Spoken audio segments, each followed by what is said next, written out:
All right, so welcome everyone to the first official day of living with mindful Zen habits. It's like you get the best of both worlds. I want to be more Zen. I need to be more mindful. Mindful Zen habits turn into a habit from theory to application. So, here, today's chapter is going to be on accept that suffering is not always optional, but part and parcel of a life itself. So this is like live, like reading summary that we're going to put into our daily living. So one of the phrases attributed to Buddha and widely repeated in social networks tells us that pain is inevitable. Is it? While suffering is optional. So you just want to sit down and think about this for a sec. Pain is inevitable, but suffering is optional. Hey, let's see what they have to say about that. This is interesting to me. It is perhaps more possible to associate pain with an emotion, and suffering with an accumulation of thoughts. That makes sense. And they go further here and say that in this sense, it is clear that allowing ourselves to feel the emotion of pain without added mental tribulation keeps suffering to a minimum. And that I could really agree with. And they're trying to give an example here that it is as if we could take away the bitterness and anxiety from suffering like milk without lactose. That's interesting. So there are things that I have a control over that could influence, such as myself being able to see the lesson perhaps behind how I reacted with what happened. But if I don't look for the lesson and I'm just trying to blame people and try to avoid what happened, then I'm just going to be suffering for more than I need to because the pain was inevitable, but how I choose to respond to it is. And I could actually have something beneficial that comes from this. I also like the fact that they mentioned the accumulation of thoughts. I think that's very deep because it's really our opinion on circumstances that actually make things worse. And when we're trying to find friends to actually support us, sometimes they will support and add to the thoughts that do not help solve how I'm going to deal with the source of a problem in the future and how I could cope with it in a better way. It keeps me in a cycle of avoiding that pain in the future or fighting that pain in the future or just trying to drown my thoughts from that by avoiding it, never solving it. Now, as we're going to continue here, I'm just going to highlight something I read from the book, The Four Agreements that led me to the book of The Fifth Agreement by Don Miguel Ruiz. And he mentions that the fifth agreement is to have an open mind, but to be skeptical. You're not going to be gullible by everything I tell you, but have an open mind and still have a point of, I don't have to run into this, right? So now they're going to really talk about Zen meditation. And they're saying that, well, Zen meditation is a technique that best supports this last proposal. A thesis that also subscribes, what did I just say here? A thesis that also subscribes to the acceptance and commitment therapy. Does anyone know what that is? Acceptance and commitment. I feel like it's something just right off the bat that it's like, I accepted what just happened. I'm not going to fight it, but I'm going to commit to what instead? That's good. Meditation is disidentifying with our thoughts and fully accepting our emotions, but without getting caught up in any more reflections as to why this happened to me, is the best formula I know of to skimming off the anxiety and keep only the dry extract of most inevitable pain, which is part of life itself. Interesting. Meaning, what can I learn from and study, and what is not necessary? I like this. If this is just a habit, then people wouldn't, be so upset in their days. They'd be like, how can I grow from this? And how can I not make this worse? I love it. All right. So, consumer society continually teaches us how to enjoy pleasure to the extreme and beyond. Yes, yes. But nobody tells us how to learn to handle frustration or how to deal with suffering. It's true. I never had someone to emulate this. I had people that avoided it with laughing or just avoided the problem altogether as if it never happened. And look how that worked out for me.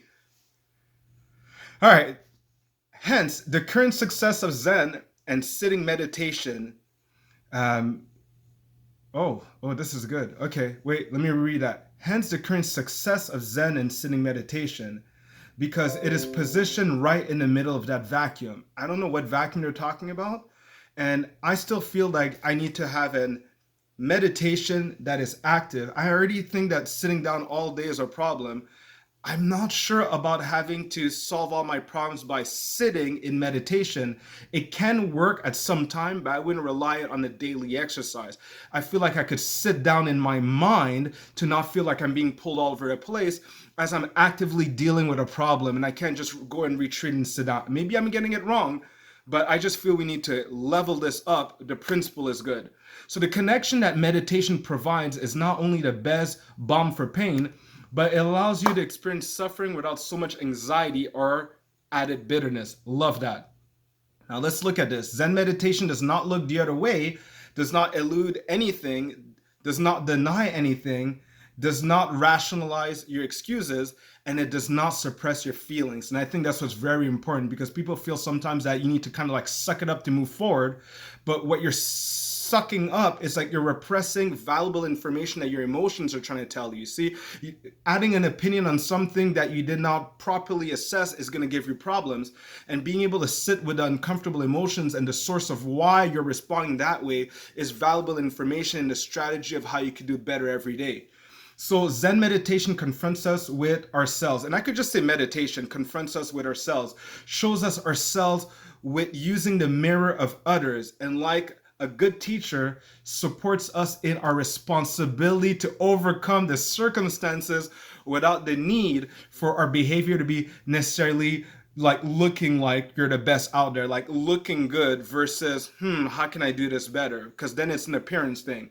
The smile of Zen is kind, grateful, and flexible, but at the same time firm and secure. So I have firm convictions, I have values, but I'm flexible, I'm adapting. It's like I have mental flexibility, kind of bend and understand your opinion. Oh, maybe you're trying to say this.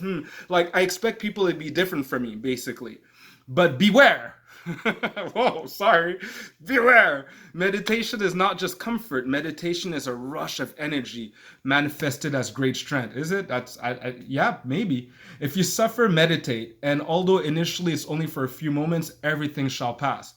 The poison that clouds genuine suffering is called guilt, arrogance, or denial of our inherent vulnerability. Okay. Remember that if you resist, it persists. If you accept, you transform. Very interesting. Never heard of that. Life is unfair, and Bill Gates himself admits it. We cannot expect the tiger to not scratch us because we're vegetarians. So I like that one, because it's the principle of, because you feel like you did an effort, nothing bad's going to happen to you. So it extra hurts when something bad happens to you. You take it extra personally.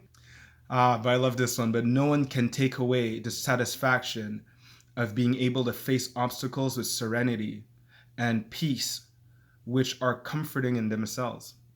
So the secret is not being carried away by the pull or the inertia, by attitudes and beliefs that we are not even aware of which undermine our morale. And that's like the effect of your subconscious mind. It's like it's like you're not really aware of its presence, but it does influence you.